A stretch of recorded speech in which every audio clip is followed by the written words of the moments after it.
Himalaya cotton வேட்டிகள், ஷர்ட்டுகள், wedding celebration. கருத்தே வரல, பிரதமர்கிட்ட இருந்து விளக்கமே வரல, செய்தியே வரலன்னா பரவாயில்ல. வருது, ஒரு புள்ளியில வருது, இன்னொரு புள்ளியில வருது, இன்னொரு புள்ளியில வருது, இன்னொரு புள்ளியில வருது, 4 புள்ளியே சேர்த்து கனெக்ட் பண்ணா நமக்கு புரிஞ்சுக்க முடியும் இல்லையா? ஒரு விளக்கத்தை சேர்த்து பார்த்தாலும் பூராமே பொய்யா தான் வருதே தவிர உண்மையா எந்த கருத்து வரமாட்டேங்குது. பிரதமர் மோடி சமீபத்தில் ஒரே ஒரு வார்த்தை, பிரதமரே பொய் என்று சொல்லுகிற அளவுக்கு எனக்கு சுதந்திரம் இருக்கின்றது சொல்றேன். இல்ல அது இருக்கணும்ல. இல்ல நான் என்ன கேக்குறேன், அது இருக்கணும்ல சொல்லிட்டாரு. இல்ல சார், இருக்கணும்ல சார். ஒரு செகண்ட், அது இருக்கா இல்லையாங்கிறது இல்ல சார், அது இருக்கணும்ல. இல்ல சொல்லுகிற உங்களுக்கு பொய் இல்ல சார், அது இருக்கணும்ல. சரி, நான் சொல்றேன் பொய்யே சொன்னதா இருக்கட்டும். என்ன ஜனநாயகத்துல என்ன பண்ணிடுவாங்க? ஒரு பத்திரிக்கையாளரை தலையில அவர் அமித்ஷா சொன்ன மாதிரி தொங்க விட்டுருவாங்களா? இல்ல சார், ஊடக சுதந்திரம்ங்கிறது அவசியம் தானே. அதுதான் இருக்குங்கிற அதுல பெருமைப்படுறதுக்கோ பெருமிதமா அதை பேசுறதுக்கோ என்ன இருக்கு? நம்ம ஜனநாயக நாட்டுல இருக்கிறோம். அதை மீண்டும் மீண்டும் நீங்க ஏதோ ஒரு பெரிய உரிமை கொடுக்கப்பட்டிருப்பதாகவே பேசுறீங்களே. ஏன்னா சமூக ஊடகம் இருக்கு சார், மெயின் ஸ்ட்ரீம் ஊடகத்தை விட. சரி, எதற்காக அவரோட நேரத்தை நான் என்னோட நேரத்துல முடிச்சிரேன். கருத்தை நான் சொல்ல, நாம இப்படிலாம் மன்னிக்கணும், நான் குறுக்கிற வழக்கம் கிடையாது. இல்ல பேட்ரனைஸ் பண்ண வேண்டிய அவசியம் இல்ல. நண்பர் குறிக்கிட்டார், பரவாயில்ல. சரி, அவர் முடிச்சிடணும். இந்திரகுமார் நானே நீங்க பேசுங்கன்னு சொல்றேன். ஆமா, மோடி சொல்வது பொய் என்று சொல்வதற்கு இந்திரகுமாருக்கு உரிமை எல்லாம் தேவையில்லை. இந்திரகுமாருக்கு உண்மை தெரிந்திருந்தால் போதுமானது. அதற்கு உரிமையோ கடமையோ பொறுப்போ எல்லாம் தேவையில்லை. இந்த சமூகத்தில் மனிதனாக உண்மை தெரிந்தவனாக இருந்தால் போதும் ஒன்றை பொய் என்று சொல்வதற்கு. அது பிரதமராக இருந்தாலும் சரி, அந்த கடவுளாக இருந்தாலும் சரி. பிரதமர் மோடி பேசுகின்ற பேச்சுகளில் இருக்கக்கூடிய உண்மைத்தன்மையை கேள்வி எழுப்பினா அவர்கள் அந்த பத்திரிகையாளர்களுக்கு நடக்கக்கூடியது என்ன அப்படின்றத பார்த்தோம். சமீபத்தில் அமர்த்தியாசன் உள்ளிட்ட உலக அளவிலான பேரறிஞர் அத்தனை பேரும் சேர்ந்து ஒரு கடிதம் எழுதுறாங்க, ஓப்பன் ஸ்டேட்மெண்ட். அந்த ஸ்டேட்மெண்ட்ல குறிப்பிடப்பட்டிருக்கிறது என்ன? இந்தியாவில் சித்திக் காப்பான் அப்படின்னு ஒரு ஜேர்னலிஸ்ட், அந்த ஜேர்னலிஸ்டுக்கு என்ன நடந்தது? நியூசிலாண்டியனுடைய ஃபவுண்டர் ஒரு ஜேர்னலிஸ்ட், அந்த ஜேர்னலிஸ்டுக்கு என்ன நடந்தது? இந்த ஜேர்னலிஸ்டுகள் எல்லாம் ஏன் கைது செய்யப்பட்டார்கள், ஏன் சிறையில் அடைக்கப்பட்டார்கள் அப்படின்ற கேள்விக்கான பதிலில் இருக்கிறது. இந்தியாவில் ஊடகம் சுதந்திரமாக இருக்கிறதா அல்லது கட்டுப்படுத்தப்பட்டிருக்கிறதா? பத்திரிகையாளர்களுக்கு சார்பு நிலை இருக்கு, ஒரு கொள்கை இருக்கு, ஒரு முகம் இருக்கு. இல்ல சார், பத்திரிகையாளர் புரிதலோடு அவர்கள் அணுகுகிறார்கள் என்ற விமர்சனத்தை பிரதமர் வைக்கிறார். பத்திரிகையாளர்களுக்கு ஏன் சார்பு இருக்க கூடாது? மோடி சொல்ற அந்த வார்த்தை, மீடியா இஸ் நோ லாங்கர் நான் பார்ட்டிசன் என்டிட்டி அப்படின்றாரு. ஏன் மீடியாவுக்கு ஒரு சார்பு நிலை இருக்க கூடாதுன்னு கேட்கிறேன். ஊடகம் அப்படின்றதே எப்படி தொடங்கியது? இந்தியாவில் ஊடகத்தினுடைய துவக்க புள்ளி எது சார்? ஆரம்ப காலத்தில் என்னவாவோ இருந்துட்டு போட்டோம். இந்தியாவில் ஊடகங்கள் பரிணமிக்க தொடங்கிய காலகட்டம் என்பது சுதந்திர போராட்ட காலகட்டம். சுதந்திர போராட்ட காலகட்டத்தில் துப்பாக்கியோடு வெள்ளையன் ஒரு பக்கம், மறுபக்கம் வெறும் கட்டிய வேட்டியோடு காந்தி ஒரு பக்கம், ரெண்டுக்கு நடுவில் இவன் விடுற குண்டுக்கும் காந்தி சொல்ற வார்த்தைக்கும் நடுவில் நான் நிற்பேன். இந்த காதில் குண்டை, இந்த காதில் வார்த்தையும் வாங்கி கொள்ளேன்னு கூட நிற்க முடியுமா? முடியாது. அந்த காலகட்டத்தில் ஊடகம் எப்படி செயல்பட்டது? இந்தியாவுக்கு சுதந்திரம் தேவை என்பதற்கு ஆதரவாக ஊடகங்கள் செயல்பட்டன. அதுதான் அன்றைக்கு ஊடகத்தினுடைய தேவை.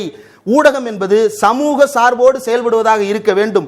அதுதான் ஊடகத்திற்கான அடிப்படை. அப்படித்தான் உலகம் முழுவதும் ஊடகங்கள் செயல்பட்டிருக்கின்றன. யாருக்கும் ஆதரவாக, யாருக்கும் பாதகமாக இருக்க வேண்டியதில்லை என்று மோடி சொல்லுவதுதான் மிகப்பெரிய ஜும்லா.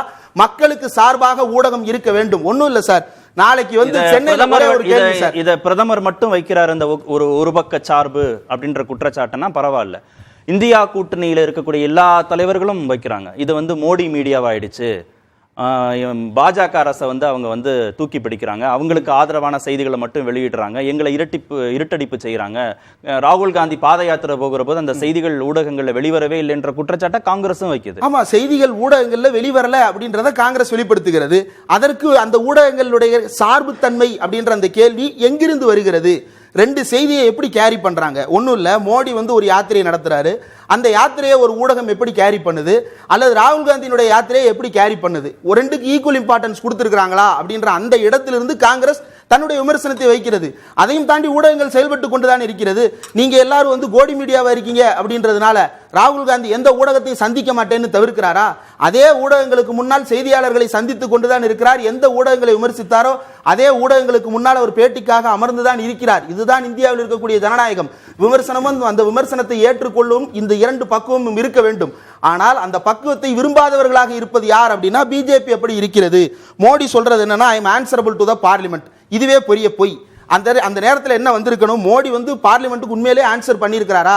எத்தனை ஆன்சர் நீங்க எடுத்திருக்கீங்க?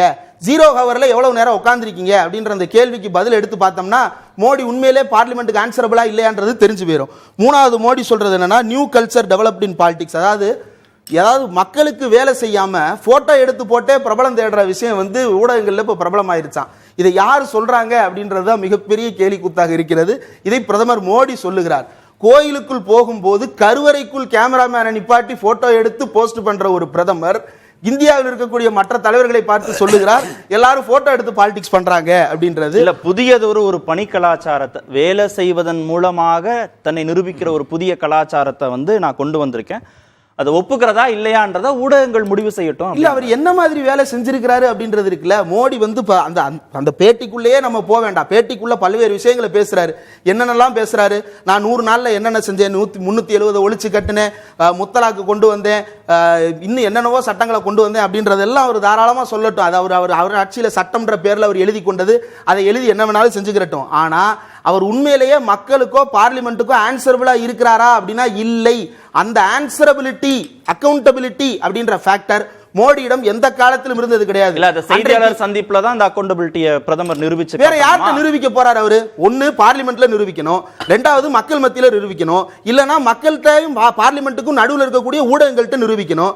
யார்கிட்டயுமே நிரூபிக்காம மான் கி பாத்ல பதில் சொல்லுவாரு அப்படின்னா அது என்ன? மான் கி பாத் அப்படின்றது மோனோலாக். அவர் எழுதி வச்சுட்டு ஒப்பிக்கிறது.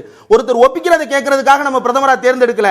எனக்கு ஒப்பு கொடுக்கப்பட்டவர் அவர். நான் கேட்கும் கேள்விகள் அனைத்துக்கும் பதில் சொல்லக்கூடியவர். இல்லாம நடுநிலையோடு நீங்க இருந்தீங்கன்னா, எந்த கொள்கையும் இல்லாம எந்த முகமூடியும் அணிந்து கொள்ளாமல் இருந்தீர்கள் என்றால் நீங்க கேட்கக்கூடிய கேள்விகளை நான் எதிர்கொள்ள தயார்னு தான் பிரதமர் சொல்றாரு. ஓகே, நீங்க பக்கச்சார்பு இருந்தாலும், நீங்க எந்த விமர்சனங்கள் வைத்தாலும் நீங்க வந்து அதுல வந்து செய்தியாளர் சந்திப்புல கலந்துக்கணும் அப்படின்னு நீங்க கட்டாயப்படுத்துறீங்க. இல்ல, பக்க சார்பு அப்படின்னா என்ன? எந்த பக்கத்தினுடைய சார்பு? எனக்கு தெரிஞ்சு மோடி சொல்வது ஒன்றே ஒன்று என்று நான் புரிந்து கொள்கிறேன். எல்லோரும் பக்க சார்போடு இருக்கிறார்கள் அப்படின்னு அவர் சொல்றாரு. எனக்கு தெரிந்து தமிழ்நாட்டில் நான் அப்படி எந்த ஊடகத்தையும் பக்க சார்போடு நான் பார்க்கவில்லை. ஆனால் சிலர் அப்படி இருக்கலாம். அப்படி இருப்பவர்களும் எந்த பக்கத்தில் சார்புடையவர்களாக இருக்கிறார்கள், அவங்க கேரி பண்ற நியூஸ் யாருக்கு சாதகமானதாக இருக்கிறது அப்படின்றத எடுத்து பார்த்தோம்னா மோடி அவர்களுக்கு சாதகமானதாக தான் இருக்கிறது. அதுல எந்த மாற்று கருத்து இருக்க முடியாது. 370 அப்ராகேஷனா இருக்கட்டும், அல்லது வந்து ரிசர்வேஷன் பாலிசியா இருக்கட்டும், ராகுல் காந்தி சொல்லாத வார்த்தைகளை சொன்னதாக சித்தரித்து ஊடகத்தில் விவாதங்களை நடத்தி கொண்டிருந்தார்கள் பல பேர். அப்படியான சூழ்நிலையில் மோடியினுடைய நிலைப்பாடு என்ன? ஒரு பொய்யை ஏன் விவாதமாக்குகிறீர்கள் அப்படின்னு ஒருத்தர் வந்து சத்தமா பேசுறாரு அப்படின்றதுக்காகவே அது உண்மை என்று ஆகிவிட போவது கிடையாது. மோடி பேசி இருக்கக்கூடிய கருத்துக்களில் இருக்கக்கூடிய உண்மைத்தன்மையை ஆய்வு செய்தால் அவர்கள் பக்கச்சார்புள்ளவர்கள் என்றால் ஆம், பக்கச்சார்புள்ளவர்கள் தான். உண்மையின் பக்கத்தில் சார்புள்ளவர்கள். அந்த உண்மையின் பக்கத்தில் சார்புள்ளவர்களை பார்த்தால் மோடிக்கு வேர்க்கத்தான் செய்யும்.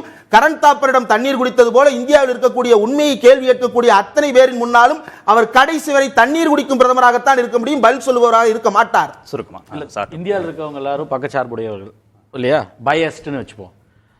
அமெரிக்காவில் வந்து வெள்ளை மாளிகைக்கு அங்கே இருக்கக்கூடிய குடியரசுத் தலைவரை போய் எந்த நாட்டினுடைய தலைவர் வந்தாலும் அவர்கள் இணைந்து வந்து பத்திரிகையாளர் சந்திப்பது ஒரு வழக்கம்.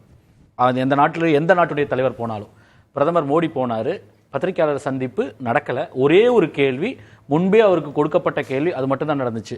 மாறாக ஜோ பைடன் வந்து அவர் எல்லா கேள்வியும் ஏற்றுக்கொண்டார். ஒரு கேள்வி மட்டும்தான் பிரதமர் ஏற்றுக்கொள்கிறார். இந்தியாவில் இருக்கக்கூடிய ஊடகங்கள்லாம் பயஸ்ட். அமெரிக்காவில் இருக்கக்கூடிய ஊடகங்களை என்ன சொல்லுவீங்க? அங்கே இருக்கக்கூடியவர்கள் வெளிப்படையாக கேள்வி கேட்கலாம் இல்லையா? அவர்கள் ஏன் அந்த மாதிரி உங்களை பற்றி, அமெரிக்காவில் இருக்கக்கூடிய ஊடகங்கள் ஏன் உங்களை மாதிரி விமர்சனம் பண்ணுறாங்க? ஊடகத்தில் அது ரெண்டாவது முக்கியமான விஷயம், நான் தற்சமயம் சார்பு இல்லாமல் இருக்கணும் அப்படின்னா, வெளியில மழை பெய்யுதுன்னு வழக்கமான சொல்லுவோம் இல்லையா, ரோட்ல மழை பெய்யுது அப்படின்னா ஒரு ஊடகத்தோட வேலை வந்து இவர் மழை பெய்யுதுன்னு சொல்றாரு, இவர் மழை பெய்யலன்னு சொல்றாரு, மோடி ஒன்று சொல்றாரு, ராகுல் காந்தி ஒன்று சொல்றாருல்ல, வெளியில எட்டி பார்த்துட்டு உண்மையிலேயே மழை பெய்யுதா இல்லையான்னு மக்களுக்கு சொல்றதா ஊடகத்தோட கடமை. அப்போ ஒரு 2 விஷயங்களையும் 2 தரப்புல வரும்பொழுது எது மக்களுக்கு சரின்றதை நுகர்ந்து தானே வந்து கரெக்டா ஆராய்ஞ்சு சொல்லணும்.